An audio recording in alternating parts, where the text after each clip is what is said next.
Hello everyone, I am Sujaval Jagga, IPS of 2022 batch and very fortunate to have secured All India rank 84 in Civil Services exam 2021.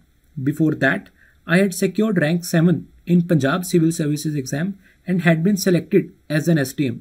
I served there for around 1 year before getting through Civil Services exam 2021 and joining as an IPS. Today, I see it as a dream come true, and I am very excited for beginning this new series where I am going to share all my mains experiences, that what all I have learned through the UPSC journey with very special focus on mains, especially the answer writing part, right? How to interpret the question, break it into dimensions, how to generate points, the answer writing part of it.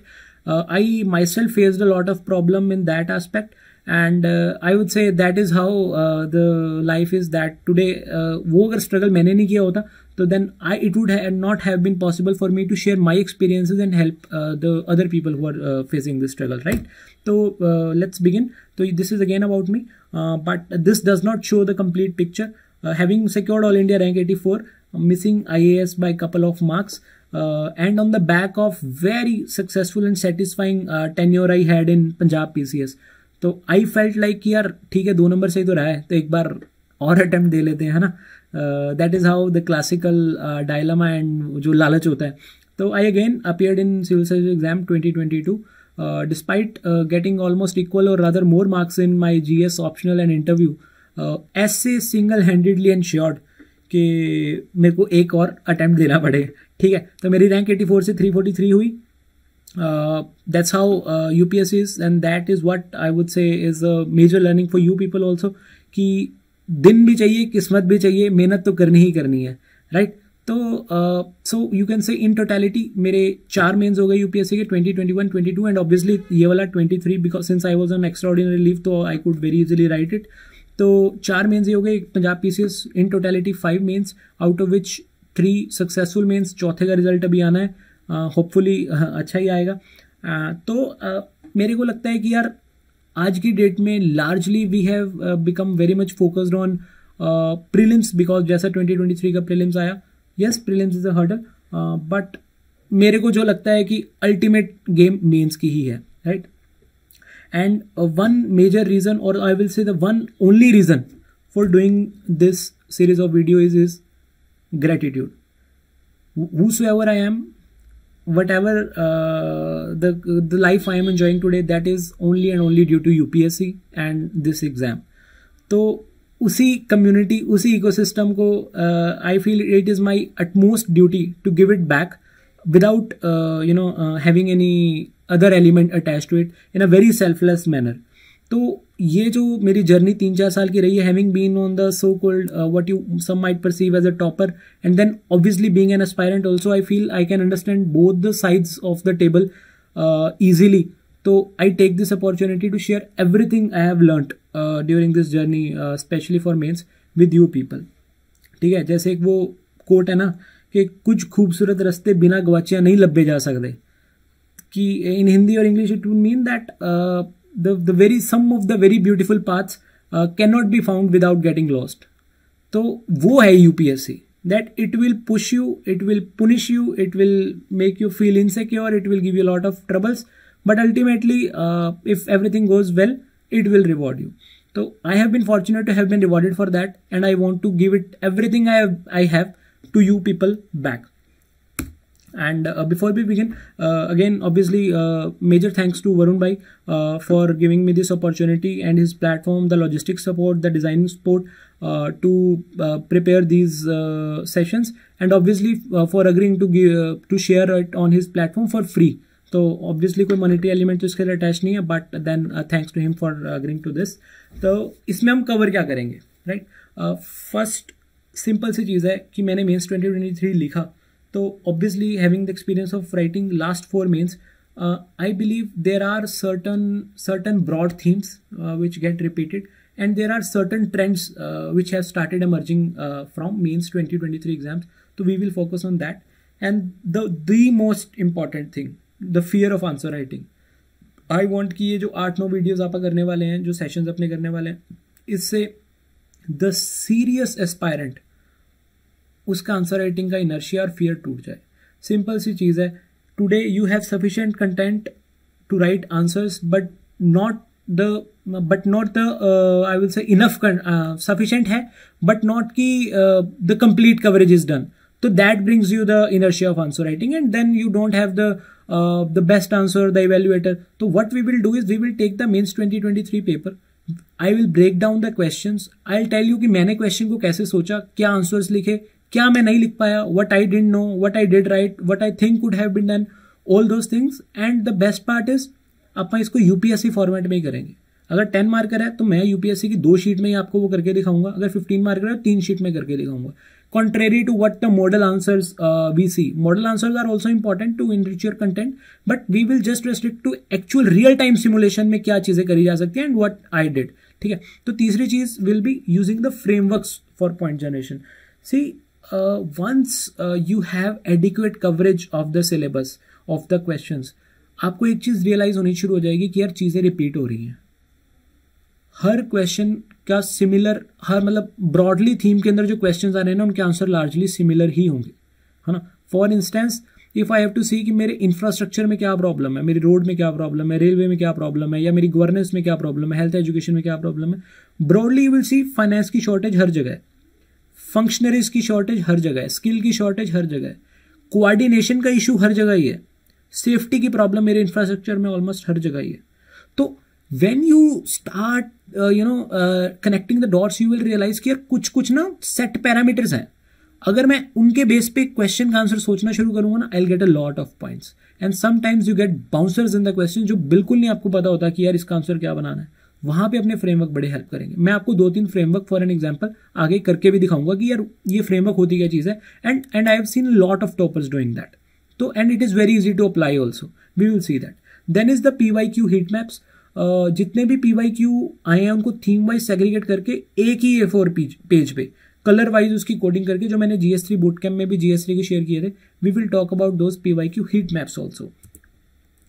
चल रही है ना, तो वो भी and they will really show you that how PYQs get repeated. 50% paper अपना PYQ की theme repeat ही होगी, 30-40% there will be some new things. Then I will share the value addition notes whatever I think are unique to me. बाकी largely market में आपको चीज़ें बहुत सारी आजकल डेमोक्रेटाइज हो गया, अवेलेबल है, but what I think I did right, I will say better than others, that I will share, no problem.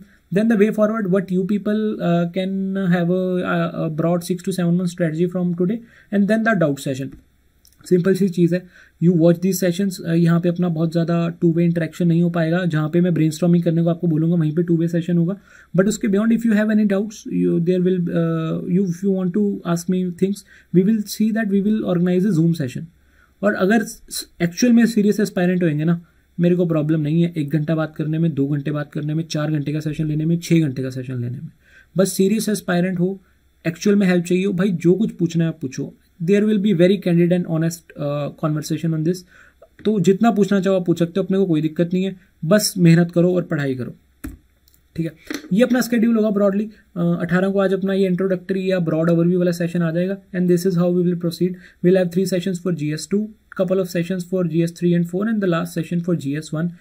एक क्वेश्चन मैं पेपर का लूंगा जो 2023 में आया, एंड एक क्वेश्चन को कैसे ब्रेक डाउन करना है, कैसे समझना है, time management, space management, content structuring, वे फॉरवर्ड कंक्लूजन, एक चीज आप यूपीएससी के आंसर शीट पे डिस्कस करेंगे, right. The larger focus will be on making your mind work, है ना। कंटेंट पे बहुत ज्यादा फोकस नहीं करेंगे आप, but the larger focus will be on training you. देखो होता क्या है कि आंसर राइटिंग आप करते नहीं है, बट आंसर राइटिंग जरूरी है। तो मैं क्या करूंगा, आपको ओरल आंसर राइटिंग करवा दूंगा। I will give you couple of minutes for every question. Brainstorm करके अपना ब्रॉड बना लो कि इसकी इंट्रोडक्शन में ये लिखता या लिखती, ये डायमेंशन जनरेट करता, ये वे फॉरवर्ड, ये कंक्लूजन, मैं ऐसे लिखता, and then I will discuss with you. You will be easily able to figure out that what are the gaps and where I was going wrong. तो इसमें होगा क्या कि आपका जो लिखने का इनर्शिया है वो भी धीरे धीरे टूटना शुरू हो जाएगा, आपको ब्रॉड कॉन्फिडेंस आ जाएगा, and you will actually see कि पेपर में कितना ही लिखना होता है। That will give you an orientation for your note making also. बाकी जो डाउट हो आप पूछ लेना, ठीक है। तो ये सेशंस ऑब्वियसली यूट्यूब पे आएंगे। 19th को 3 PM पे आप GS2 का पेपर स्टार्ट करेंगे टू बिगिन विद। उसमें आपको ब्रेनस्टॉर्मिंग भी आप करेंगे and I give you couple of minutes for every question. YouTube पे आएगा और इसकी जो पीपीटीज वगैरह होंगी ये भी आपको डिस्क्रिप्शन में लिंक मिल जाएगा, वहाँ से आप डाउनलोड कर सकते हो रजिस्टर करके, ठीक है। तो और मेरा GS3 boot camp last year we did GS3 complete कि मैंने स्ट्रेटजी, वैल्यू एडिशन और अपने सारे नोट्स शेयर किए थे। whosoever is interested can go and watch them, they are also again available for free, ठीक है। तो मेंस 2023 के मेरे को लगता है मेरी की टेक अवेज या ब्रॉड अंडरस्टैंडिंग्स या ब्रॉड लर्निंग्स ये थी,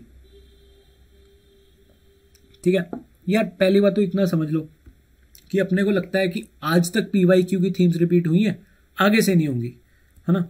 तो मेरे को लगता है नहीं, this myth is unfounded. Simple सी चीज़ है, PYQ की थीम्स मैं आपको ना 2019 तक के हीट मैप ही दिखाऊंगा अपने, एंड यू विल सी कि 2019 तक जो चीज़ें सच थी ना आज भी उतनी ही सच है।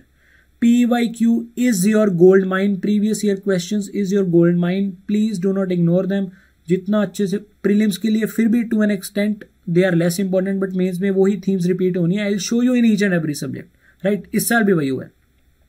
Second thing is weak questions कम हो गए हैं यार। मेरे को जो एक अंडरस्टैंडिंग आई स्पेशली GS4 का पेपर देख के is that last year if you see कि 4-4, 5-5 लाइन का क्वेश्चन था, क्वेश्चन कुछ और था, इनिशियल लाइंस कुछ और थी और आंसर कुछ और बन रहा था। तो what I feel is that UPSC's examiner also had a lot of problem in evaluating those answers. अपने को लिखने में तो दिक्कत आएगी ही कि 6-7 मिनट में वो 10 मार्कर अपने को अटेम्प्ट करना है, but imagine the plight of UPSC examiner कि जितना बड़ा क्वेश्चन होगा, जितना वेग क्वेश्चन होगा, उतने ही आंसर्स डिफर करने लग जाएंगे। And when you have a lot of variance in the answers then it becomes very tough to justify कि किसका आंसर ठीक है, किसका गलत है, किसको 5 मिलने चाहिए, किसको 4 मिलने चाहिए, किसको 3 मिलने चाहिए।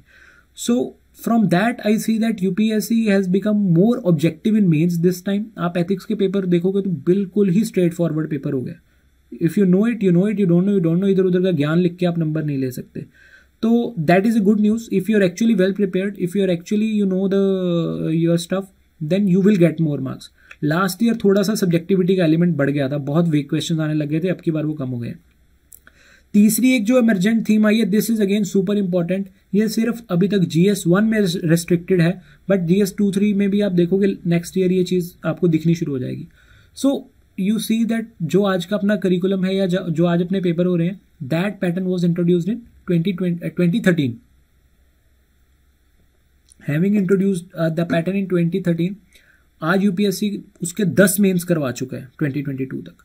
तो what UPSC is I will say is facing the challenges कि इनका स्टॉक पाइल खत्म हो गया है। The themes have been covered, the types of questions have been covered, जो इधर उधर की चीजें बचती थी वो मॉक टेस्ट में कवर होने लग गए हैं। Now UPSC is falling short of the I will say the new questions or the new themes. So what they have started doing is they are interlinking the subjects on the same themes. GS1 में ये बहुत हुआ आपके बार, geography और art and culture को मिला के question आया, ज्योग्राफी और सोसाइटी को मिला के क्वेश्चन आया। So this has been restricted largely to GS1, but we will see that GS2 और 3 में भी इंटरलिंकेज आपको नेक्स्ट ईयर से मिलनी शुरू हो जाएगी। परहैप्स दे विल लिंक कि भाई डोमेस्टिक पॉलिटिक्स का इंटरनेशनल रिलेशंस पे क्या इम्पैक्ट है, इंटरनेशनल रिलेशंस का डोमेस्टिक पॉलिटिक्स पे क्या इम्पैक्ट है। 2 और 3 को मिक्स करना हो तो परहैप्स सिक्योरिटी को और कहीं ना कहीं गवर्नेंस को लिंक कर देंगे। नक्सलिज्म तो है ही, उसके अलावा कुछ और लिंक कर सकते हैं। या इस साल अभी इन्होंने पूछा भी था कि winning the hearts is more important. तो ऐसे की चीजें नेक्स्ट ईयर आपको देखेंगी। And to attempt those questions well, आपको ब्रॉड फ्रेमवर्क्स और ब्रॉड अंडरस्टैंडिंग होनी जरूरी है, और बहुत सारी ब्रेनस्टॉर्मिंग आपने करी होनी चाहिए। ब्रेनस्टॉर्मिंग का मतलब अपने माइंड को उस डायरेक्शन में वर्क करवाना कि टाइम बाउंड मैनर में 30 सेकंड में प्रोसेसिंग करके माइंड आपको एक आंसर निकाल के दे दे जो आपको कंटेंट आता है उसमें से, है ना। इट इज जस्ट लाइक कि आपके पास आलू, प्याज, धनिया और वो सब पड़ा है, उन सब चीजों को मिक्स करके ठीक ठाक सी सब्जी बनानी है आपको। That is brainstorming. कंटेंट आपके पास है। चौथी चीज जो है कि यार वो इस साल भी सही रही कि व्हाट हैपेंस इज, जो आपके सिलेबस में चीजें लिखी हुई हैं 50 to 60% वर्बैटिम सिलेबस के टॉपिक से आएगा। वर्बैटिम वही जो लिखा हुआ है उसी से डायरेक्ट क्वेश्चन उठ के आ जाएगा।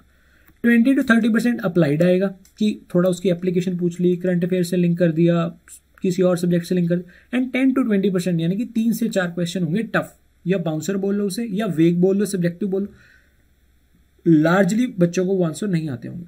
सो those are the questions you have to just manage, save time, save space, attempt only a decent or a reasonable answer and बाकी चीज़ों में नंबर खींचने हैं आपको, ठीक है। सो दिस शोज कि अगर आपने सिलेबस में जो जो चीज़ें आपकी लिखी हुई हैं उस पर अगर आपने 1 पेजर 2 पेजर का नोट्स बना लिया तो यार 60 to 70% सिलेबस का एग्जैक्टली वर्बैटिम पेपर आने वाला है। तो दो ज़्यादा लो हैंगिंग फ्रूट्स अपने को वो नहीं छोड़ना है करंट अफेयर्स के चक्कर में जाके। पांचवी चीज़ देखो, I believe that pain matters, ठीक है। मैंने अपना पहला मेंस शायद V5 से लिखा, फिर शायद किसी और पेन से लिखा, then I wrote with the refills, Trimax की रिफिल्स आती हैं। This was a unique thing I learn from another topper जो उस टाइम जिनकी मैंने वीडियोस देखी थी। I think mister Mahamuni sir ऐसे ही थे। तो वो क्या करते थे कि ट्राइमेक्स की रिफिल ली, उसके ऊपर रबर चढ़ा के ग्रिप बनाई और उससे पेपर लिखते थे। What that does is that reduces the weight, that reduces the mass. तो उससे होता क्या है कि आपकी फ्रिक्शन कम हो जाती है एंड स्पीड बढ़ जाती है। एंड पेपर पूरा करना मेरे लिए तो सबसे बड़ा टास्क था, तो I use that. And this time a new pen has come which is like Butterflow का रोलर का कुछ जेल वाला पेन है। You can please explore that, मेरे लिए दैट वर्क वंडर्स। एंड उसकी हैंड राइटिंग भी बहुत अच्छी है, तो you can please, that is just like going to the war with a weapon, तो you should know that what weapon should I use, right. Then 15 marker is much much much important than 10 marker. एक तो marks की weightage ज़्यादा है, ऊपर 3 page मिलते हैं, ancillary dimension generate करना, एक्स्ट्रा ज्ञान लिखना, वैल्यूएड चीज़ें लिखना बहुत आसान है 15 मार्कर में, 10 मार्कर में नहीं होता।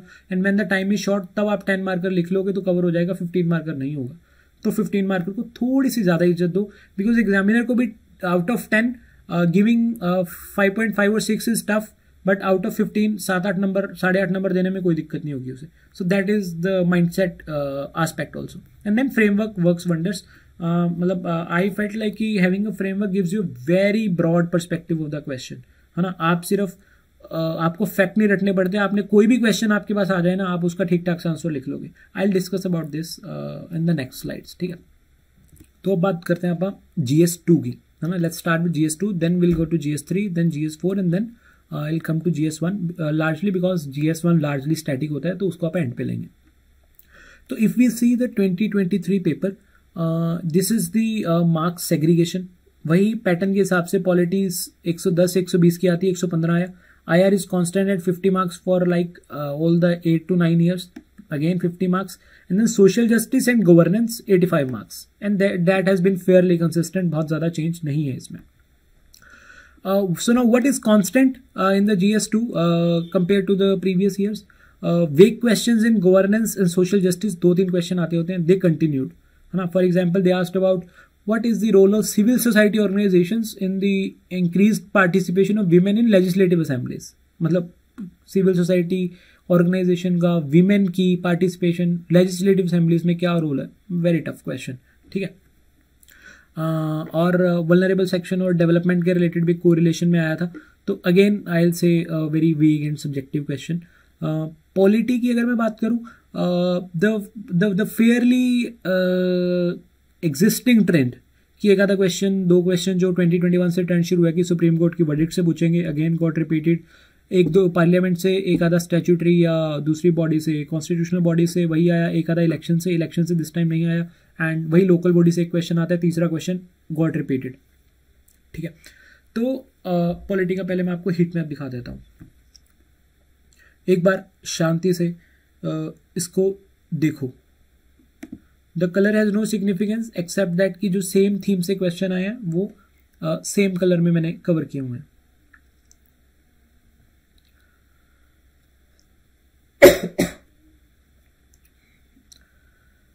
If you see the emerging theme you will realize कि जो येलो वाले किए हुए हैं ना मैंने, ये येलो वाले, ये सारे, these are based on my constitutional bodies और statutory bodies. You will see since 2013, yellow देखो 3, फिर 2, फिर 1, फिर 2, फिर 1, then 4, then 2, and this is up to 2019। जब मैंने 2020 में मेंस देना था तब तक ये बनाया था मैंने। This gave me a very easy and a bird's eye view कि यार on an average I'll get a couple of questions from constitutional statutory bodies, 1 question on local governance, 1 question from parliament, 1 question on elections, 1 question on comparison of constitution of India with other constitutions, और 2-3 question इधर उधर से आएंगे federalism types और उस पर। और ये आपको पीपीटी मिल जाएगी, और ये हीट मैप भी स्पेसिफिकली मैं जूम करवा के इजी अच्छी क्वालिटी में आपके साथ शेयर कर देंगे, कोई दिक्कत नहीं है। चाहे आप यहाँ पे रजिस्टर करके ले लेना, चाहे इनके टेलीग्राम चैनल पे भी मे बी दे शेयर, या फिर मेरे टेलीग्राम चैनल पे कहीं से भी आपको मिल जाएगा, कोई दिक्कत नहीं है। So if you see that मैंने 2019 में ही, जब 2020 का मीन्स देना था, तभी मैंने ये एक्टिविटी कर ली थी कि यार देखो मेरे को पता था कि बॉडीज एंड कॉन्स्टिट्यूशनल बॉडीज से एवरेज 26 नंबर का आ रहा है, सेपरेशन ऑफ पावर से एक क्वेश्चन आ रहा है, कॉन्स्टिट्यूशन ऑफ इंडिया के सिग्निफिकेंट प्रोविजंस फंडामेंटल राइट से एक क्वेश्चन आ रहा है, local self governance, you see have written very high ROI, return on investment, ठीक है। तो ऐसे की चीजें जब आपने की होती है ना, तो आपका थोड़ा सा प्रेडिक्टेबिलिटी एलिमेंट बढ़ जाता है। यू नो द थीम जिसपे क्वेश्चन आएगा, क्वेश्चन किसी भी तरह का आ सकता है, obviously no one can predict the question, but आपको थीम पता लग जाती है, that gives you a lot of comfort. And what ancillary benefit this have is कि यार जब आप न्यूज़पेपर पढ़ते हो, जब आप कोई न्यूज़ देखते हो, जब कोई करंट अफेयर्स देखते हो, you automatically become a bit active, a bit vigilant कि यार अच्छा इससे तो क्वेश्चन आता है जनरली मेंस में, मैं इसके नोट्स बना लूँ, ये इसका एक वैल्यू एड नोट कर लूँ। सो that is how this helps. And if you let me give you one example, 2017 का ये देखो, पब्लिक अकाउंट्स कमेटी का क्वेश्चन आया हुआ है। 2018 में अगेन एस्टिमेट्स कमेटी से क्वेश्चन आया हुआ है। 2019 में पार्लियामेंट वैसे उस पर एंटी डिफेक्शन लॉ पे चला गया था, और आज 2023 में देखो फिर से इन्होंने फाइनेंशियल कमेटीज पे क्वेश्चन पूछा, और pure static, pure Laxmikanth, nothing new, और वही PYQ के हिसाब से वही सिलेबस में लिखा हुआ है, वही क्वेश्चन आया। So that shows the PYQ is my gold mine and syllabus brings success. तो PYQ सिलेबस को नहीं छोड़ना और उनकी थीम्स को कवर करते जाना है, और अपने 1 2 पेजर नोट्स बना लेने हैं, and then do a lot of brainstorming, वो आप करेंगे, ठीक है। तो पॉलिटी अपना हो गया। अब चेंज क्या हुआ है ना, to utmost shock of everyone, कोई G20 का क्वेश्चन नहीं आया, कोई फ्रांस से क्वेश्चन नहीं आया, नेबर्स वर एक्सपेक्टेड नहीं आए, and question like IMO maritime organisation 15 number का क्वेश्चन आ गया, एकदम बाउंसर। और जो other question also they were largely analytical and technical in nature, बहुत ज़्यादा प्लेन वेनिला क्वेश्चंस नहीं थे। So this gives us a view कि यार जहाँ पे प्रेडिक्टेबिलिटी बढ़ रही है ना, what UPSC is doing is कि वहाँ पे उसको एनालिटिकल बना रहे हैं या इंटीग्रेट कर रहे हैं बाकी सब्जेक्ट से। तो एनालिटिकल बना दिया तो सिर्फ फैक्ट से या 365 से काम नहीं चलेगा। सिंपल है, अपने ब्रेन में कैपेबिलिटी होनी चाहिए चीज़ों को इंटरलिंक करके रीजनेबल सा आंसर लिखने की। वो कैपेबिलिटी आएगी ज़्यादा से ज़्यादा आंसर लिखने से और सोचने से। लिखने का मेरे को पता है, I also had a lot of inertia, तो आई कैन नॉट एक्सपेक्ट कि मैं किसी को बोलूँ मेरे में नहीं, मेरे में इनर्शिया था आप में नहीं होना चाहिए, नहीं, to a very certain extent आप में भी हो सकता है। सो आपको लिखना नहीं है यार, सोच लो, ब्रेनस्टॉर्म कर लो, माइंड में स्ट्रक्चर बना लो, और भले ही देख के आंसर लिख लो, you will learn a lot. तो ब्रेनस्टॉर्मिंग अपने दोस्तों के साथ स्टडी ग्रुप में please keep doing that, that will help you lot. तो अनदर चेंज इन GS2 इसकी स्पेसिफिक क्वेश्चन कुछ नलसा पे आया था कि नलसा में कौन कौन से बेनिफिशियरीज कवर्ड हैं, और ये भी देखो ये प्रीलिम्स और मेंस भी लिंक होने लग गया। 2020 में प्रीलिम्स में क्वेश्चन आया था कि फ्री लीगल एड किस किस को मिलती है, और अब 2023 में उन्होंने पूछ लिया कि फ्री लीगल एड नलसा किसको देता है। तो अगेन प्रीलिम्स और मेंस का भी इंटरलिंकेज हो रहा है। अब की बार प्रीलिम्स में भी कुछ काफी मेन स्पेसिफिक क्वेश्चन आए थे कि सेल्फ हेल्प ग्रुप की लोन के रिलेटेड क्वेश्चन आया था। देन रेयर अर्थ का एक इन्होंने वो पूछा था कि कोबाल्ट है शायद, कि कोबाल्ट कौन सी कंट्री में 75% से ज़्यादा, because we know mineral securities partnership was formed. Rare earth elements का बहुत इशू चल रहा है, सेमीकंडक्टर के रिलेटेड बहुत इशू है, US चाइना की उस पर वो भी चल रही है, कोल्ड वॉर टाइप्स। तो अब क्या होगा नेक्स्ट प्रीलिम्स में also what we can expect is कि मेंस ओरिएंटेड जो थीम्स है ना, जैसे सिक्योरिटी सेप के बारे में क्वेश्चन आए, उसका वो प्रीलिम्स का क्वेश्चन बना के पूछेंगे। So in a way being mains ready, having the completed the syllabus of mains will pay off in prelims also. So please do not ignore this at least up to December. December के बाद prelims mode में आप जा सकते हो, no issues. ठीक है, this is another thing I think that I did well. ये मैंने अपने फर्स्ट अटेम्प्ट में कर ली थी। मैंने क्या किया था, सेकंड ARC की क्या होता है कि बिल्कुल एंड पे ना समरी दी होती है, जो उन्होंने वे फॉरवर्ड दिए डायरेक्ट वहीं से। मैंने वो सेकंड ARC उठाई, I just went to their last pages, उसका मैंने जो जो रिकमेंडेशन मुझे लगता था कि एप्लीकेबल है, I can remember, I just copied pasted them, और मैंने वहीं से याद कर ली, कोई समरी नहीं पड़ी। So this is a very I will से कि भाई मेरे 2 पन्ने बन गए, इसी से ही मैंने हर क्वेश्चन का वे फॉरवर्ड कंक्लूजन तैयार कर लेना है। तो मेरे को सिर्फ क्वेश्चन पढ़ना है, बॉडी बनाई, वे फॉरवर्ड कंक्लूजन मेरा ऑलरेडी रेडी है, इसीलिए ही I can write more, I can cover it in time bound manner. Elections के वे फॉरवर्ड क्या है, लेजिस्लेचर के वे फॉरवर्ड क्या है, ठीक है, then if you see executive में क्या है कि code of ethics, code of conduct बना लो, ये अपने एथिक्स में भी काम आएगा। ऑफिस ऑफ प्रॉफिट के रिलेटेड क्या है, रेगुलेटर्स को क्या होना चाहिए, कोई भी रेगुलेटर पूछ लें, आरबीआई, सेबी टाइप्स। फिर जुडिशरी के रिलेटेड क्या है, जेनरिक वे फॉरवर्ड, जो इधर उधर से बहुत सारी कमेटीज या सेकंड ईयर ने बोला, ठीक है, वो मैंने सारी एक ही जगह पे कर ली है। बस मैंने इसी को 15, 20, 30 बार पढ़ा और कोई भी क्वेश्चन आ जाए वे फॉरवर्ड मैंने लिखने हैं because I know them. You can also apply this strategy and that will save you a lot of time. ठीक है, आगे बढ़ते हैं। इसके अलावा GS2 में largely articles are very important, तो सिमिलरली आर्टिकल्स की मेरे पास लिस्ट थी। You should make it with your own handwriting, this is only for I will say giving an example kind of thing. अपने हाथ से लिखी हुई चीज़ बहुत ज़्यादा याद रहती है and you must please remember all the 300-400 जो आर्टिकल हैं, एक्सेप्ट जो एंड में जाके बहुत ही ज़्यादा यूज होने वाले आर्टिकल नहीं है। मतलब फेयर इनफ इन टोटलिटी 151 तक आर्टिकल आपको एकदम परफेक्ट एक एक आर्टिकल आना चाहिए। 152 टू 223 तक, 213 तक या 213 तक एग्जैक्टली सेम है, प्लस 89 जो यूनियन लेजिस्लेचर का है वो स्टेट लेजिस्लेचर है, फिर यूनियन एग्जीक्यूटिव, स्टेट एग्जीक्यूटिव, सब प्लस 89 करते जाओ, वो स्टेट का आर्टिकल बन जाएगा। तो आपके वहां तक याद हो गए। उसके बाद फिर आपको सेंटर स्टेट रिलेशंस वाले जो 245 से स्टार्ट होते हैं 300 तक, वो भी याद करने हैं। एंड वाले 282 टू 300 वो आप छोड़ सकते हो, है ना। 290, 293 में बोरिंग्स वाला वो करना है, बट जितना हो सके याद कर लो because that helps you in writing the introduction of every question. कोई भी क्वेश्चन आए आर्टिकल से स्टार्ट करो, इंट्रोडक्शन में टाइम वेस्ट ही नहीं होगा। And trust me on this, 2-3 बार याद करोगे याद हो जाते हैं, बहुत ज़्यादा दिक्कत नहीं आती। प्रीलिम्स में भी हेल्प करेगा, तो अभी से थोड़ा थोड़ा याद करना स्टार्ट कर देना। ठीक है, अब आते हैं आप GS3 पे। So if you look at GS3 का ब्रेकअप ऑफ मार्क्स, तो again very predictable and very much on the president lines is that कि अपना इकोनॉमी इन टोटलिटी 115 मार्क्स का था। उसका अदर ब्रेकअप इसकी एग्रीकल्चर 50 एंड इकोनॉमी 65। एनवायरनमेंट थोड़ा सा बढ़ गया है, it has reached 50 and just like in prelims environment की इंपॉर्टेंस यहाँ भी बढ़ रही है because it is a very I say important theme from the global existence point of view also. तो यहाँ पे UPSC में भी सेम चीज़ रिफ्लेक्ट हो रही है। Security has always been consistent like international relations, वही 50 मार्क के क्वेश्चन आएंगे, वही 9th, 10th, 19th, 20th, और वो अब की बार भी आया। Science and technology as usual 25 number, disaster management reduced 10 number का ही रह गया। Let's begin with agriculture. Agriculture का very unique trend that has been emerging from last few years is here agriculture ना in my opinion also is very predictable, the lowest hanging fruit of GS3 and इसकी एक integration आपको prelims में भी मिलती है। तो if you will C for an instance I have made this slide is left side पे you सी ये आपका सिलेबस है, राइट, ये आपके सिलेबस की चीजें जो सिलेबस में लिखा हुआ है। एंड राइट साइड पे you see the questions which were asked in 2023। देखो यहाँ पे इन्होंने बोला कि major crops, cropping patterns in various parts of the countries. And if you tie back to question number 13, ये क्या हो गया, if you see the question number 13, explain the changes in cropping pattern, simple. फिर ये था e technology in the aid of farmers.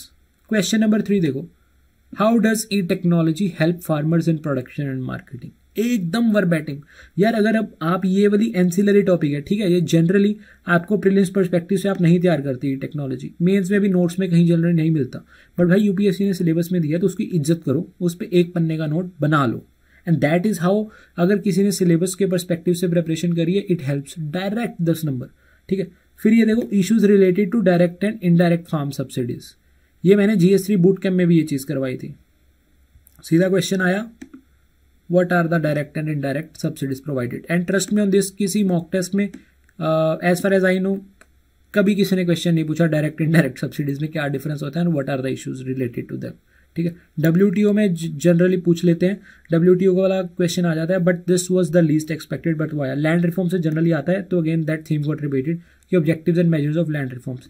ये देखो, ये मैंने यहाँ पे शेयर किया है, ये मेरा GS3 बूट कैम्प का वो है स्नैपशॉट है, और ये मेरे नोट्स की स्निपेट मैंने वहाँ पे अटैच करके दिखाई दे कि यार ऐसे आपको नोट्स बनाने हैं डायरेक्ट सिलेबस के हिसाब से, जो सिलेबस में लिखा है उसका हेडर लिया और 1-2 पेज का नोट्स बनाया। Issues related to direct and indirect farm subsidies, यही क्वेश्चन आया। देखो what are direct and indirect subsidies, इतने से भी आपको दिख रहा है, इतने से आपका आंसर बन जाना था। What are the direct and indirect farm subsidies, amount भी लिखा हुआ है, सोर्स भी लिखा हुआ है, टाइप भी लिखी हुई है, और इसके आगे मैंने और भी 1-2 पेज का बनाया हुआ था, उसमें सारे मैंने डिफरेंसेस लिखे हुए हैं डायरेक्ट और इनडायरेक्ट, और WTO का भी मैंने बनाया हुआ था, and all those notes have already been shared on my Telegram channel, you can have a look. तो what I want to highlight here is here please PYQ is the gold mine and syllabus bring success. इन 2 चीज़ों को नहीं छोड़ना, बाकी सारी चीज़ों को एज ए सप्लीमेंट यूज करते जाओ, ठीक है। एग्रीकल्चर का आपको मैं एक फ्रेमवर्क की मैंने बात करी थी ना, तो this is what I meant by those frameworks. Framework का मतलब है कि किस पैरामीटर पे मेरे को क्वेश्चन के आंसर की डायमेंशंस बनानी है, आंसर पे मेरे को points, let's say a question comes what are the problem being faced by Indian agriculture, तो आपको 2-3 प्रॉब्लम्स, 4 प्रॉब्लम्स, 5 प्रॉब्लम्स आती होंगी, 8 आती होंगी, but when you start using this framework approach तो कम से कम आप 20-25 पॉइंट जनरेट कर सकते हो, है ना। सिंपल सी चीज़ है। एग्रीकल्चर का मतलब एग्रीकल्चर नहीं है, एग्रीकल्चर में लैंड भी आएगा, सीड भी आएगी, फाइनेंस भी आएगा, फर्टिलाइजर भी आएगा, मार्केटिंग भी आएगी, इंश्योरेंस, इनकम सपोर्ट जैसे PM किसान टाइप्स होती हैं जो, फिर फूड प्रोसेसिंग इंडस्ट्री और एग्रीकल्चर एक्सटेंशन। तो द बेस्ट वे इज कि आप एग्रीकल्चर प्रॉब्लम्स का उसने क्वेश्चन पूछा, आपने उसके आंसर में कैटेगराइज कर दिया कि मेरे लैंड रिलेटेड प्रॉब्लम्स ये हैं, सीड रिलेटेड प्रॉब्लम्स ये है, फाइनेंस रिलेटेड ये है, फर्टिलाइजर रिलेटेड ये, और फिर इसी के कॉरेस्पॉन्डिंग ही सॉल्यूशन लिखो। देखो क्या मजेदार आंसर निकल के आएगा। That is what I also try to use largely. What does this is कि मेरी एक पर्सनल प्रॉब्लम थी कि मेरी स्पीड स्लो थी, I could never complete the paper, और पेपर कंप्लीट करना तो अल्ट्रा इंपॉर्टेंट है अच्छे नंबर लेने के लिए। तो कहीं ना कहीं अपने आप ही that necessity is the mother of invention. तो ये ऑटोमेटिकली मेरे फ्रेमवर्क बनने शुरू हो गए कि यार कोई भी एग्रीकल्चर का प्रॉब्लम क्वेश्चन आएगा, मैं इन्हीं लाइन्स पे सोचूंगा और इन्हीं लाइन्स पे पॉइंट लिखूंगा। तो आपका वे फॉरवर्ड भी बन जाता है, इससे प्रॉब्लम्स भी बन जाती है, इससे इंपैक्ट भी बन जाता है। मैं आपको ये करके भी दिखाऊंगा, जब आप GS3 के सेशन में ब्रेनस्टॉर्मिंग और आंसर्स बनाने देखेंगे ना GS3 के एक्चुअल UPSC शीट पे, then you will see how I use this frameworks. And बहुत लोग और भी करते हैं, ऐसा नहीं कहता कि मेरी मोनोपोली है या मेरा IPR है, but huge number of people use that. So please जो भी चीज़ आप करें उसको फ्रेमवर्किंग करने की कोशिश शुरू करोगे। ब्रॉडली इसमें क्या आ सकता है, अब ये LA मीन्स लैंड, लस्सी है ना, सीड, फिर finance, fertilizer, make in India Modi ji ने स्टार्ट किया था, then marketing, insurance and income support, FPI is food processing industries, hort is horticulture, animal husbandry and fish is fisheries. तो इसमें 2022 में क्वेश्चन भी आया था इंटीग्रेटेड फार्मिंग सिस्टम। तो मैं एग्रीकल्चर को सिर्फ खेती बाड़ी नहीं मानता या सिर्फ पौधे या वो चीज़ नहीं मानता, I take it as an overarching term including my horticulture, animal husbandry and fisheries also. तो देखो मेरा कितना ही ब्रॉड मेरा एक सोचने का एक विजन हो गया। So I will never fall short of the points, I will never fall short of completing the paper, and that is what I feel that I can pass on to some of you, कि हर चीज़ को ना broadly सोचने की कोशिश करो, है ना। If again I let me take an example, अगर इफ समवन आस्क कि पार्लियामेंट में क्या इश्यूज है, तो please do not just try कि यार मेरे को क्या याद है ना। शांति से एक बार सोचो पार्लियामेंट में क्या होता है। पार्लियामेंट में स्पीकर है, पार्लियामेंट में लोकसभा राज्यसभा अलग है, पार्लियामेंट में पार्लियामेंटेरियंस है, पार्लियामेंट में एंटी डिफेक्शन का इशू है, पार्लियामेंट में पंचुअलिटी का इशू है, फिर then different motions, leader of opposition नहीं है इस टाइम कोई, तो उसकी कैटेगराइजेशन उसके पार्ट्स में जाके सोचो। एग्रीकल्चर के पार्ट्स क्या है, लैंड, सीड, फाइनेंस, फर्टिलाइजर। तो पार्लियामेंट के पार्ट्स क्या होंगे, speaker, parliamentarians, overall infrastructure, punctuality, ये वो। उस पर्सपेक्टिव सोचना शुरू करोगे, आपके पॉइंट कभी कम नहीं होंगे। And that is what I will से कि जुगाड़ है आंसर राइटिंग का, ठीक है ना। जिसको ये आ गया, people clear in the first attempt, and some people are not able to crack this and unfortunately spend 7 years in UPSC journey। फर्क कंटेंट का नहीं होता, you need to very clearly understand. इसकी 8-10 क्वेश्चन ही तो आ रहे हैं सिलेबस से direct, 4-5 applied है, 2-3 वेग हैं। वहां पे क्या करोगे, वहां पे तो कंटेंट आपने डायरेक्टली नहीं पढ़ा हुआ ना कभी। So what you use there is you use your common sense, you use your frameworks, you use your general understanding to get a reasonable answer, ठीक है। तो लेट्स कम बैक, मेरा एग्रीकल्चर पूरा हुआ। Economics largely as per the president side, there were a couple of I'll say tough questions in terms of कि unemployment computation में issues क्या है और monetization of economy कैसे की जा सकती है। largely care economy भी focus था। I will say these are one of the tough questions of this paper. अगर आपको अच्छे से नहीं आते, no problem. I also didn't know to a large extent. A lot of my other selected friends also didn't know, so not a problem at all भाई. But जो सबको आता है वो तो आपको आना चाहिए ना. That is the main core issue. ठीक है, तो आगे चलते हैं. ये हो गया अपना. अब बात करते हैं GS3 के बाकी कंपोनेंट्स की.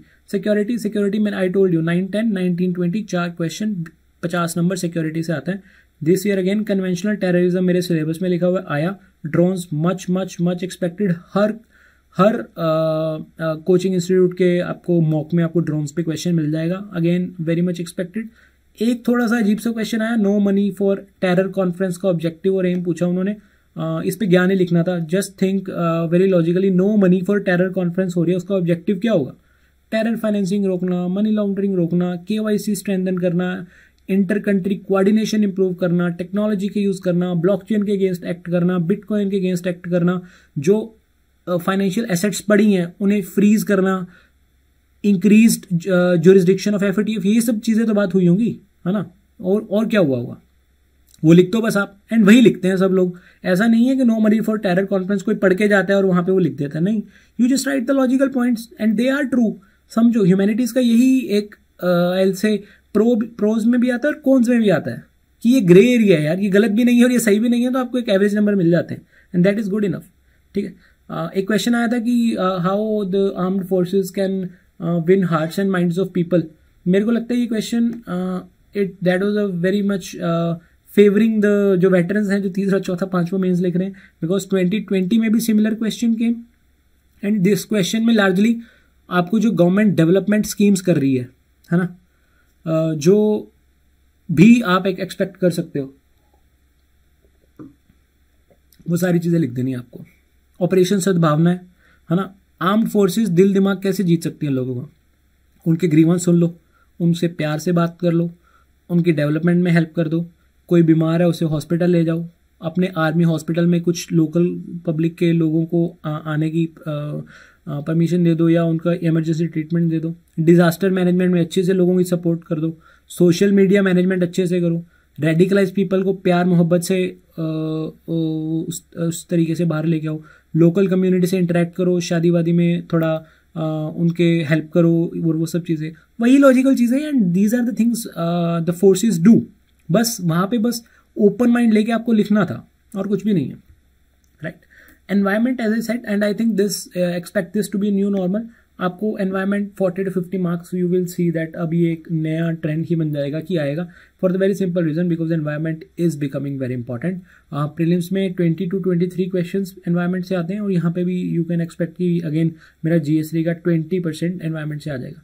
अब की बार माइक्रोब्स कैसे हेल्पफुल हो सकते हैं, oil pollution, largely oil spill और वो सब चीज़ों में बात. वेटलैंड बिल्कुल स्टैटिक क्वेश्चन. ठीक.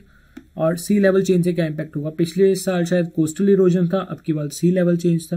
तो इफ़ यू विल सी यहाँ पे आपका फ्रेमवर्क बड़ा हेल्पफुल होता है. सी लेवल चेंज, कोस्टल इरोजन, पानी के रिलेटेड चीज़ें हैं ना, तो वही कॉजेज होंगे, वही इंपैक्ट होंगे, है ना. ये देखो फ्रेमवर्क वर्क वंडर मैंने लिखा हुआ है. If you see EDESG means environment, disaster, economy, social governance. ये मेरा फ्रेमवर्क था. किसी भी चीज़ के, किसी भी डिजास्टर के इम्पैक्ट देखने हो तो मैं EDESG लिखता था, है ना. एनवायरमेंटल इम्पैक्ट क्या होगा कि यार एयर पोल्यूशन हो गया, है ना, अगर मान लो वोल्केनो हुआ या कुछ हुआ, एयर पोल्यूशन हो गया, वाटर सप्लाई कम हो गई, लैंड डिग्रेडेशन हो गई. फिर डी से डिजास्टर. डिजास्टर में क्या होगा, ह्यूमन लाइफ्स का लॉस हो गया, इंफ्रास्ट्रक्चर का लॉस हो गया, है ना. जो एक पोस्ट ट्रोमेटिक स्ट्रेस PTSD करके स्ट्रेस डिसऑर्डर भी होता है, वो हो जाएगा. ये मैंने याद किया हुआ था. देन इकोनॉमी में क्या होगा, अगर कोई भी डिजास्टर आता है, कोई भी एनवायरमेंटल प्रॉब्लम होती है, उससे इकोनॉमी में क्या इंपैक्ट आएगा. इन्फ्लेशन, अनएम्प्लॉयमेंट, ग्रोथ लॉस होगा, GDP का लॉस होगा. ठीक है. फिर पॉवर्टी आएगी और इनइक्वालिटी बढ़ेगी. सोशल इंपैक्ट क्या होगा, कोई भी डिजास्टर आया हो, कुछ भी environmental problem, climate change, global warming, anything, social impact क्या होगा, पॉवर्टी आएगी, इनइक्वालिटी बढ़ेगी, विमेन की हालत और खराब होगी, चिल्ड्रन पे इंपैक्ट आएगा. ठीक है. सोशल में और क्या, क्राइम्स होंगे, सोशल कैपिटल कम हो जाएगी, कम्युनलिज्म, रेडिकलाइजेशन ज्यादा होगा. सिंपल चीजें. वही गवर्नेंस में, गवर्नेंस में इसका जी मतलब गवर्नेंस नहीं, ज्योग्राफिकल है, उसको मैं ज्योग्राफिकल एंगल से भी देखूंगा. It will intensify my climate change, positive feedback loop जिसे बोलते हैं. तो ये चीजें I think I have learned around after 2 years, 3 years, 3.5 years. तो अभी when I am sharing it with you, you might understand 20 to 30% of these, but ultimately once you listen to them carefully, जब आप actual में execute कर रहे होगे, आपको dots बड़ी जल्दी कनेक्ट हो जाएंगी, ठीक है। And one thing I would request is, environment के क्वेश्चंस अभी से ब्रेनस्टॉर्म करने स्टार्ट कर दो। सब कुछ स्टैटिक बेस्ड है एनवायरमेंट में, एक्सेप्ट वे फॉरवर्ड, है ना। बाकी इम्पैक्ट, कॉजेज, मैप वगैरह बनाना, डेटा, सब स्टैटिक है आपका, और आप प्रीलिम्स की स्टैटिक बहुत अच्छे से कर ही रहे हो। स्टैटिक पढ़ो, जो मैं इसका हीट मैप शेयर करूंगा या पीवाईक्यू कंपाइलेशन कहीं से भी ले लेना, कोई दिक्कत नहीं है, उसे पढ़ लो। उसके बाद अपना जो आप प्रीलिम्स की तैयारी कर रहे हो करते रहो, पीवाईक्यू देखते रहो, और अपने माइंड में ही कुछ भी क्वेश्चन बनाओ और उसका आंसर बना लो। What are the causes of air pollution, अपने माइंड में 4-5 कॉजेज सोच लो। What is the impact of air pollution, 4-5 impact सोच लो। What is the solution to air pollution, 2-3 way forward सोच लो।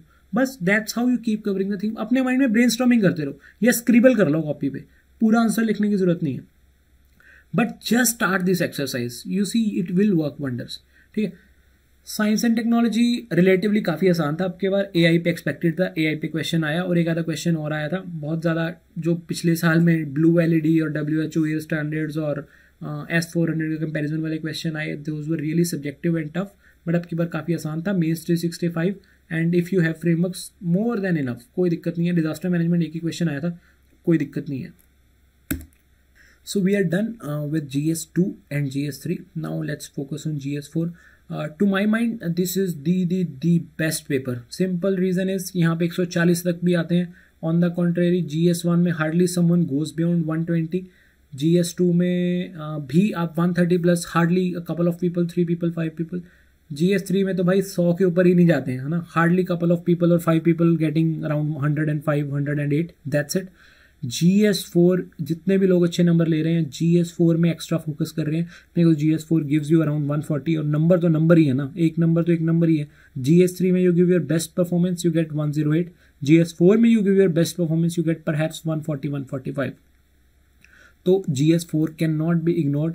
Generally there has been a discourse कि GS4 की तो तैयारी करनी नहीं होती है, या फिर वही लाल लेक्सिकन पढ़े जा रहे हैं हम जो 5-6 साल पहले चलते थे. GS4 has evolved to a very very large extent in present times. जितनी शिद्दत से तैयारी कर सकते हो GS4 की करो, ठीक है. लार्जली जो GS4 के पेपर का स्ट्रक्चर होता है, that works like section A and section B. Section A में 130 number, section B is of case studies of 120 marks. Section A में 130 again divided into 2 parts. 100 number में 10 क्वेश्चन आते हैं, 10-10 नंबर के डायरेक्ट क्वेश्चन जो आपके सिलेबस से होते हैं. 3 क्वेश्चन आते हैं, कोट्स आती हैं उसमें. They will ask you a particular quote and पूछेंगे what does this quote mean to you in present times. तो वहां पे थोड़ा स्कोप ऑफ इनोवेशन होता है, अंडरस्टैंडिंग होता है. तो 100 नंबर के 10 question direct syllabus, 3 question 10-10 number के कोट्स बेस्ड आएंगे, 130. This has been the trend और pattern from last 4 to 5 years और परहैप्स 7 years. इस साल भी सेम रहा. Section B 20 marks each, 6 case studies of 20 marks each, 120 marks. Again, this year same. But the best thing of this year's GS4 paper is कि the I'll say the terror what UPSC unleashed last year in terms of the very long and subjective questions of GS4. Like people's hands were literally like they stopped working. They are numb. तो इस साल वो चीज़ नहीं हुई. बहुत प्यारा paper आया, बहुत ऑब्जेक्टिव पेपर आया. People who had prepared really very very well could easily write value added points, could draw diagrams, could use examples and could attempt a very good paper. Case studies भी पिछले साल क्या हुआ था, 4 से 5 case studies सारी की सारी ही सेम थीम पे थी कि भाई एक बंदा है, वो बड़ा परेशान है, उसकी लाइफ में बड़ी प्रॉब्लम्स हैं, बट उसका सीनियर या पॉलिटिशियन गलत काम करने को कह रहा है, वो क्या करे. This year there were a variety of case studies, the smaller case studies, and they actually tested your broader approach, that how to approach the things. For example, a case study आई थी that you are the DM, someone comes to you, his wife is pregnant and is in a dire need of blood transfusion, and what would you do in those circumstances. अब binaries में अगर आप सोचोगे तो perhaps you will end up writing कि ठीक है जी blood transfusion कर दो, लाइफ बचानी चाहिए, कोई डिसिप्लिनरी एक्शन होगा तो देखी जाएगी, कोई दिक्कत नहीं है. On the contrary, some people will say कि यार it is against the law.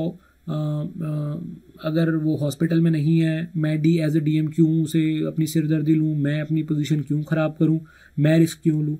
But if you go beyond the binaries, आप प्रैक्टिकल अप्रोच देखो, सिंपल सी चीज़ है.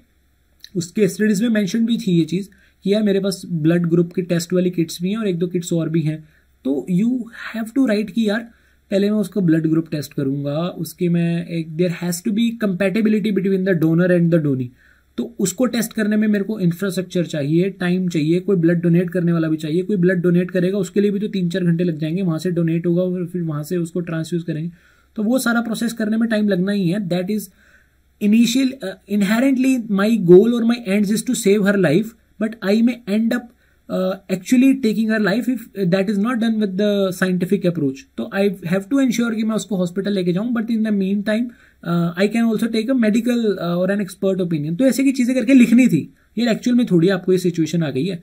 The examiner really wants to test is your understanding of the situation, कि आप उस सिचुएशन को इमेजिन करके प्रैक्टिकल अप्रोच ले पा रहे हो, rather than going into the binaries of कि ठीक है जी मैं ब्लड ट्रांसफ्यूजन कर दूंगा, नहीं नहीं जी मैं तो नहीं करूंगा, मैं अपना रिस्क क्यों लूं. तो ऐसी की केस स्टडीज आई, अच्छी केस स्टडीज थी. And largely her case study में सेम चीज पूछी थी उन्होंने कि यार एथिकल इश्यूज क्या हैं और ऑप्शंस अवेलेबल क्या हैं. ठीक है, इस पे अपन जब GS4 का सेशन करेगा तब बात करेंगे कि again how to develop a framework here, how to develop the generic ethical issues, generic options which are available, and एक अच्छा आंसर कैसे लिख सकते हैं. ठीक है, सम स्पेसिफिक यूनिक अंडरस्टैंडिंग और द यूनिक ज्ञान कि यार अभी आप ना modern history, art and culture और एंशियंट हिस्ट्री, मेडिवल हिस्ट्री बहुत पढ़ोगे, बस थोड़ा सा एथिकल पर्सपेक्टिव दिमाग में रख लेना. काफ़ी सारे एग्जाम्पल आपको मॉडर्न हिस्ट्री, एंशियंट हिस्ट्री से आपको एथिक्स पर्सपेक्टिव से मिल जाएंगे. चाहे अशोका का धम्मा हो, चाहे अकबर का दीन इलाही हो, चाहे गुरु नानक देव जी की स्टोरी हो. गुरु नानक देव जी भी तो क्वेश्चन भी आया था आपकी बात 10 नंबर का, है ना. For example Jallianwala Bagh massacre जो हुआ, that shows lack of accountability, lack of responsibility. Boundary commission जो रेडक्लिफ कमीशन था, इसने भी रिपोर्ट अपनी काफ़ी एंड में दी, because Britishers didn't want to take the responsibility और अकाउंटेबिलिटी फॉर द पार्टीशन. ये भी आप कह सकते हो. गांधी जी ने नॉन कॉपरेशन मूवमेंट में चौरी चौरा के बाद नॉन कॉपरेशन मूवमेंट सस्पेंड कर दिया despite it being a successful. That shows that he valued कि एथिकल मीन्स भी होने चाहिए, वायलेंस नहीं होना चाहिए. भगत सिंह की स्टोरी, तो बहुत सारी चीज़ें आपकी एथिक्स में काम आ जाती हैं. The only problem is we do not know कि यार ये चीज़ें मेरे एथिक्स में भी काम आनी है, तो हम उसे अपने साइलोज में, अपने एक नैरो थिंकिंग से सिर्फ प्रीलिम्स पर्सपेक्टिव से ही पढ़ते हैं. तो माई रिक्वेस्ट हियर इज कि आप थोड़ा सा याद रखना ये सब चीज़ें करते हुए कि मेरा एक एथिक्स नाम का 250 नंबर का सब्जेक्ट है, जहाँ पे मेरे को ये एग्जाम्पल बहुत काम आने वाले हैं. तो मैं ये एथिक्स के पर्सपेक्टिव से भी जो जो एग्जाम्पल हो उसकी एक आधी लिस्ट बना लेना या एक डिफरेंट कलर से हाईलाइट कर लेना, ताकि जो प्री के बाद आपको ये काम आ जाए. ठीक है, और प्लीज़ मतलब मैं ये लार्जली इस ट्रैप में चला गया था अपनी प्रेपरेशन में, कुछ एडवाइजेस सुन के कि यार एथिक्स तो क्या है, मजाक ही है, केस स्टडी जब मर्जी आप बोर हो रहे हो केस स्टडी सॉल्व कर लो, बढ़िया हो जाएगी. और एथिक्स में तो तैयारी करनी नहीं होती है, आपकी पर्सनैलिटी रिफ्लेक्ट होती है. नहीं यार, ऐसा कुछ नहीं है. The only thing is it is a competitive exam. मैंने भी आंसर लिखा, आपने भी लिखा, आपने इम्प्रॉम्प्टू लिख दिया, मैंने प्रिपेयर करके लिखा, तो definitely my structure would be good, my speed would be better, my structuring will be better, my content will be enriched. तो मेरे को 1 नंबर फालतू मिलेगा and every mark counts, right. And by all means दिसंबर तक complete करना है ना. No leeway in this. You can not wait till the end of prelims कि मैं प्रीलिम्स के बाद GS4 करूँगा. नहीं जी, अगर आपका भी टाइम नहीं है, टाइम शॉर्ट है, तो please increase your study hours. ठीक है, बट एथिक्स करना है. सवाल ही पैदा नहीं होता कि आप प्रीलिम्स के बाद एथिक्स करोगे. अगर आप एक्चुअल में सीरियस एस्पायरेंट हो and you want to clear civil services exam, prelims के बाद एथिक्स करने में बहुत टाइम जाएगा और you do not afford that. ठीक है, ये मैंने यूनिक चीज़ करी है which I want to share with you all is this कि यार अपने को ना एथिक्स में एग्जाम्पल बहुत सारे लिखने होते हैं और बहुत सारे सिविल सर्वेंट्स के एग्जाम्पल लिखने होते हैं. तो मैंने क्या किया था, एक पिक्टोग्राफिक फॉर्म में, लीनियर फॉर्म में, टेक्सचुअल फॉर्मेट में तो बहुत लोग लिखते हैं, मैंने पिक्टोग्राफिक फॉर्म में एक बना लिया था. ये मैंने 40-50 बार ये पढ़ लिया एंड एक्चुअल एग्जाम में I think I could quote 50 to 60% of actually जो मैंने एग्जाम्पल्स यहाँ पे लिखे हुए हैं. ये इधर हो नहीं रहा है, यू सी. 2-3 ऑफिसर्स के साथ तो I have already worked, Himanshu sir, Kulwant sir, I have worked with these officers, so I knew what all initiatives they have done. तो सिमिलरली TN Seshan, श्रीधरन, इन सब के नाम आपने सुने हुए हैं. I wrote this names and bracket में मैंने उनका काम लिख लिया जो जो इन्होंने किया. That was really really helpful. और जब आप पिक्टोग्राफिक और विजुअल फॉर्मेट में चीज़ें करते हो, they remain in your mind for a longer term. तो you can also, you must do these things. और एक एक मैप अभी बना के रख लो, 5-6 बार पढ़ोगे, यू आर डन. सिमिलरली कुछ civil servants are very infamous for what they did, तो उनका भी मैंने ऐसे सिमिलरली नेगेटिव एग्जाम्पल शो करने के लिए मैप बना लिया था. I have hidden those names for obvious reasons obviously, but आप इनके अगर ये टाइप करोगे, गूगल पे सर्च करोगे, you will easily find the news related to that.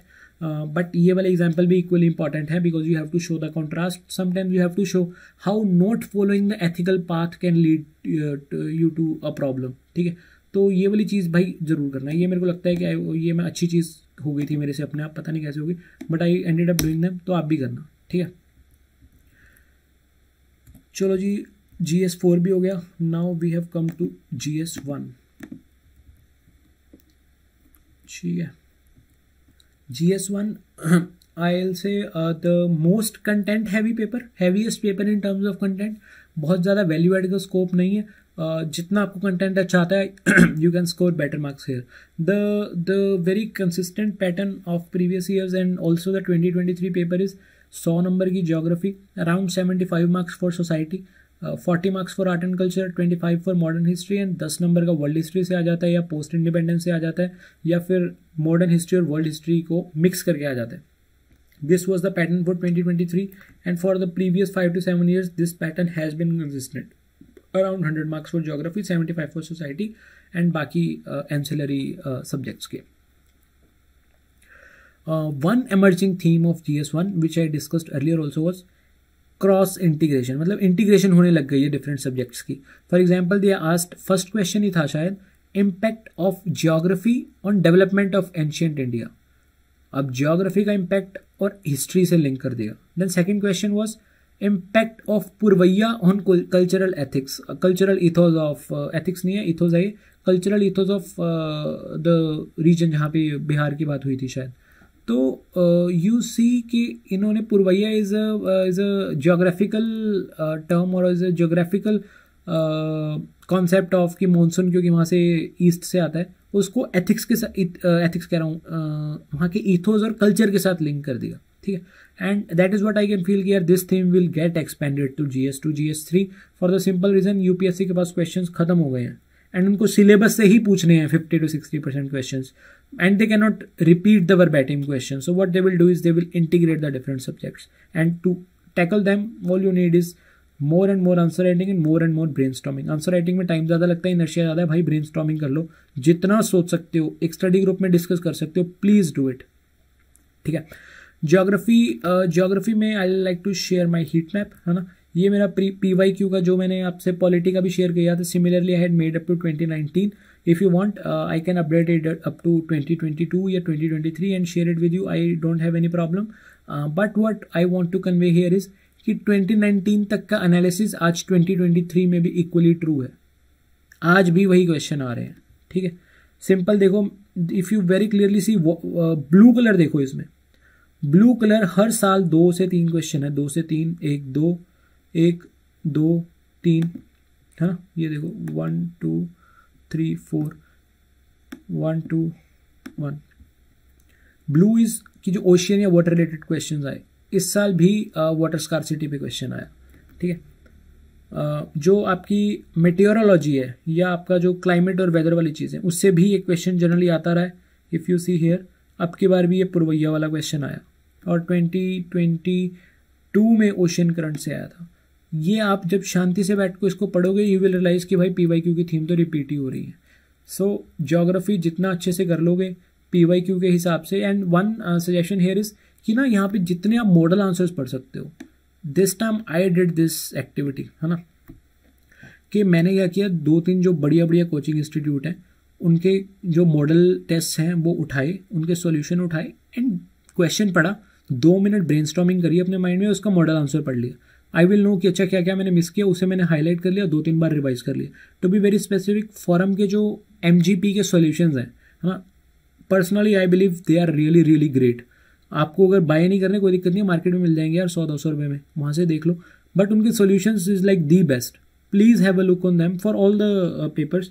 Solution में दे ऐड द वैल्यू और अच्छी स्ट्रक्चरिंग होती है. तो जितना हो सकता है आपको क्वेश्चन आंसर नहीं लिखने, आप यार मॉडल सॉल्यूशन पढ़ लो, आपकी ओरिएंटेशन वहीं से इंप्रूव हो जाएगी. वो नहीं करना तो अनदर वही लॉज वाली चीज़ है जो वरुण भाई करवाते हैं. अगेन दिस टाइम मेरे को लगता था कि अभी पिछले 3 अटेम्प्ट में मैंने बहुत सारे टेस्ट लिखे हैं, but this time the change I made is कि मैंने टेस्ट बहुत कम लिखे. लॉज जो इनका मेंस मेंटरशिप प्रोग्राम वाला है, वो वीकली मैंने लॉज लिखे. एक एक लोज, एक एक सेशन 5, जब आप एवरी ऑल्टरनेट डे आप 5 क्वेश्चन लिख रहे हो ना, दैट रियली वर्क्स वंडर्स, है ना। It is just as simple as कि जिम में आप एक महीने में एक बार जाओ और 10 घंटे जिम करो, ये जैसे कि आप 3 घंटे का टेस्ट लिख लो, या फिर एवरी ऑल्टरनेट डे आप 10 मिनट एक्सरसाइज करो। To me personally without you having an intuition की मैं उनकी वो प्रमोशन कर रहा हूँ, I don't have any else कि I will be very candid, जहाँ पे जिसका जो अच्छा है वो है। तो लॉज इज लाइक कि दी बेस्ट। अगर आप ऑल्टरनेट डे पे 4-5 क्वेश्चन लिखते हो, क्वेश्चन की स्ट्रक्चरिंग भी करवाते हैं और आप मॉडल आंसर भी देख सकते हो, और फॉरम के जो सोल्यूशन हैं वो भी बहुत बढ़िया। ठीक है, सोसाइटी की बात करें, थीम्स अगेन रिपीट होती हैं, छोटा सा क्वेश्चन सिलेबस है, बहुत ज़्यादा लंबी चीज़ है नहीं है। स्मृति मैम के लेक्चर्स दी बेस्ट, 10-12 लेक्चर है भाई, प्लीज़ देखो। सोसाइटी एनालिटिकल है, सोसाइटी थोड़ी सी थीमेटिक है, सिंपल प्लेन फैक्ट याद करने से आंसर नहीं बनते हैं, इसमें बहुत ज़्यादा ब्रेनस्टॉर्मिंग की ज़रूरत है। स्मृति मैम के लेक्चर्स अगेन कोई भी यार दोस्त ओवर एंड में ढूंढ लो, 2-4 दोस्त आपको मिल जाएंगे लेक्चर, इसमें भी कोई बहुत बड़ी बात नहीं है। लेक्चर नहीं है तो आप उनके नोट्स तो आपको हर दुकान पे मिल जाएंगे, वो नोट्स पढ़ लो। बट सोसाइटी मेरे हिसाब से, है ना, in my opinion, obviously someone can have a different opinion, सिर्फ एनसीईआरटी से नहीं हो सकते सोसाइटी के अच्छे answers. And one major issue in society is that we do not read the current affairs और the news paper from societal point of view. तो इसमें आप एक छोटी सी चीज़ कर लो, बस सोसाइटी का सिलेबस 3-4 बार पढ़ लो। न्यूज़पेपर पढ़ने से पहले एक बार सोसाइटी का सिलेबस पढ़ो और फिर न्यूज़पेपर पढ़ो। आपको अपने आप ही, अगर कोई एग्जाम्पल रेलेवेंट होगा ना आपके सोसाइटी से, अपने आप ही आपका वो लिंक हो जाएगा और उसे आप अलग कहीं नोट कर लेना। ये छोटी सी चीज़ कर लो, ठीक है। इसके बियॉन्ड आज तक का अपना डिस्कशन होता है पूरा। So the tentative schedule going forward is, आज हो गया अपना 18th first session, tomorrow 19 3 PM, है ना। हम हमेशा 3 PM ही मिला करेंगे। I will start with GS2 की डिस्कशन, जो मेंस 2023 में पेपर है। अराउंड 7 to 8 क्वेश्चन या 9 क्वेश्चन है, will discuss them again UPSC की शीट पे, will give you time to brainstorm to think, then मैं बताऊंगा कि हाउ आई डिड और what I should have done. ठीक है, आइडियल कोई भी नहीं है, and through that you will get a lot of insights. बाकी any feedback, any suggestions are welcome. ये स्केड्यूल आप नोट कर लो, सिर्फ 15 दिन में आप सारा कंप्लीट कर लेंगे। If you are a serious aspirant, please do not let this opportunity go away. ये नहीं करना तो आप जहाँ भी जो भी कर रहे हो, बट प्लीज़ थोड़ी सी आंसर राइटिंग, थोड़ी सी ब्रेनस्टॉर्मिंग और मेंस पर्सपेक्टिव से 1.5-2 महीने जहाँ भी हो, जैसे भी हो, कर लो, वरना सिर्फ प्रीलिम्स क्लियर करने का कोई फ़ायदा नहीं है। ठीक है, तो बाकी आप मिलते हैं फिर 19 तारीख 3 बजे, and I hope you enjoyed the session. Thank you so much, take care, bye bye.